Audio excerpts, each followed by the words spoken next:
Assalamualaikum warahmatullahi wabarakatuh. Perkenalkan, nama saya Abdul Razak. Saya adalah mahasiswa dari Universitas Bina Nusantara, jurusan Teknik Industri. Dalam kesempatan kali ini, saya akan mempresentasikan proyek saya tentang optimalisasi pendidikan keuangan bagi generasi muda sebagai strategi meningkatkan ketahanan ekonomi keluarga di masa depan. Proyek ini dilakukan untuk memenuhi final exam untuk mata kuliah karakter building Pancasila. Baik, proyek ini dilatar belakangi oleh, yang pertama adalah dalam 10 tahun terakhir, seperti kita ketahui, angka kemiskinan di Indonesia masih di atas 25 juta jiwa, dan tidak adanya penurunan yang signifikan apabila kita melihat dari OJK tahun 2020, hanya 38% rakyat Indonesia yang tahu cara mengelola keuangan dengan baik. Menurut BPS tahun 2021, 60% pemuda di Indonesia berkontribusi atas pendapatan keluarga melalui pekerjaan paruh waktu atau usaha sendiri. Dan menurut World Bank tahun 2019, negara-negara yang menerapkan program pendidikan keuangan secara luas memiliki pengelolaan keuangan yang lebih baik dengan tingkat utang yang lebih rendah. Adapun rumusan masalah dari proyek ini adalah yang pertama, bagaimana tingkat literasi keuangan dan faktor yang mempengaruhi rendahnya literasi keuangan pada generasi muda.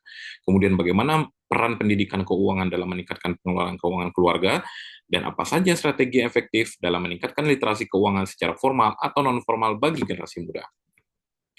Adapun hasil temuan kami di lapangan, yang pertama adalah kurangnya literasi keuangan generasi muda, khususnya tentang pengelolaan keuangan di dalam keluarga, yang disebabkan oleh kurangnya pendidikan keuangan di institusi pendidikan formal, kemudian terbatasnya akses ke sumber informasi keuangan yang akurat, pengaruh dari budaya dan lingkungan termasuk kebiasaan keluarga yang membentuk persepsi negatif terhadap pengelolaan keuangan, dan tidak adanya perencanaan sama sekali untuk keuangan di masa depan.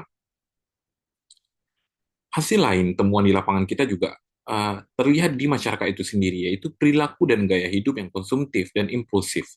Seperti kita ketahui, pengaruh media dan iklan ini yang terpapar secara terus-menerus di Instagram, di YouTube, ataupun setiap kita melihat scrolling-scrolling setiap harinya, dan di TV juga gitu. Itu mendorong individu untuk membeli barang yang tidak diperlukan.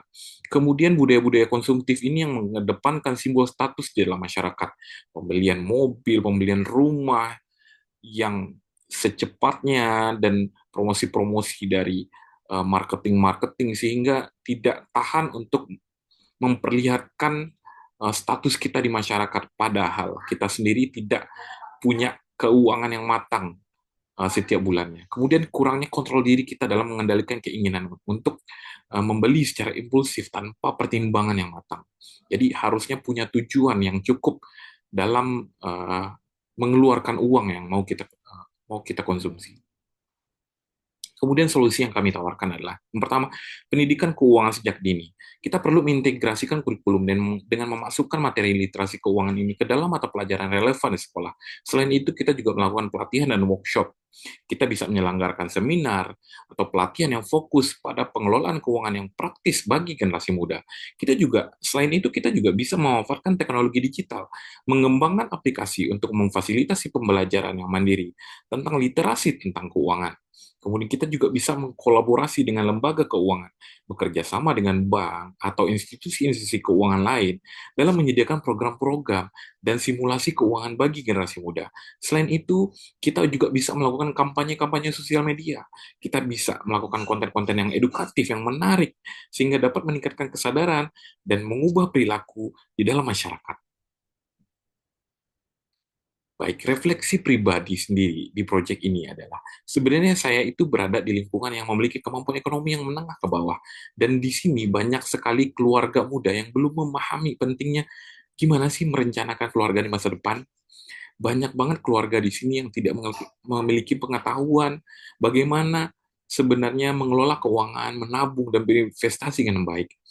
Dan tidak terjebak dengan pola konsumtif tanpa memikirkan rencana keuangan di masa depan. Banyak keluarga-keluarga yang menaruh harapan besar pada pendidikan anaknya, agar anaknya menjadi seseorang, menjadi dokter, menjadi insinyur, atau menjadi pilot gitu. Tetapi tidak memiliki perencanaan untuk dana pendidikan yang matang untuk anak-anaknya. Sehingga cita-cita anaknya menjadi terhambat. Kemudian banyaknya hutang-hutang konsumtif dan tidak produktif, malah makin menjerat keluarga dalam kesulitan finansial. Menurut saya emang perlu adanya semacam sosialisasi terkait finansial keluarga dan pengelolaan keuangan yang baik. Kita juga bisa mengembangkan koperasi di lingkungan RT RW, juga melakukan pendampingan bisnis oleh pemerintah dalam mengembangkan usaha kecil agar peluang berkembang semakin pesat. Secara pribadi, sebenarnya saya sendiri perlu meningkatkan kembali literasi keuangan dan lebih banyak lagi belajar tentang pengelolaan keuangan sehingga masa depan yang cerah dapat terlihat dan juga memiliki kematangan finansial di keluarga. Baik, terima kasih atas presentasi saya hari ini. Eh, Semoga bermanfaat. Saya akhiri dengan Assalamualaikum warahmatullahi wabarakatuh.